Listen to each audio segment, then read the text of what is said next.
We're back today introducing a new series dedicated to chicken breeds, and this is one of my favorites, the buff-laced Polish hen.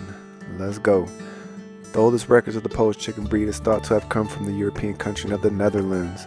Although the exact origins are unknown, it is theorized that their ancestors were brought by Asian Mongols to Central and Eastern Europe during the medieval times and could have originated in Poland. Chickens bearing a strong resemblance to the Polish breed can be seen in paintings from the 16th century. These breeds come in a few different colors. The one in this video has rich, golden buff feathers neatly laced in cream white. Like most Polish breeds, buff-laced are gentle, calm, and do very well in backyard coops. Their crest can limit their vision, making them timid and easily startled. It can also make them more vulnerable to birds of prey. I know this from personal experience as I lost one to a red-tailed hawk.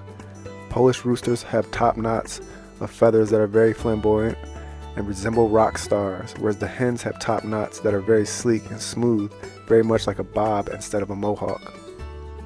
As they are gentle and quiet, they are usually towards the lower end of the pecking order. When they are mixed with more assertive breeds like Rhode Island Reds, they can have a rough time, sometimes even being tormented. Ideally, they should be kept with other gentle breeds. This is by far one of my favorite chicken breeds, and if you're looking for a breed that will make you smile and get plenty of attention for its looks, the buff-laced Polish is the bird for you.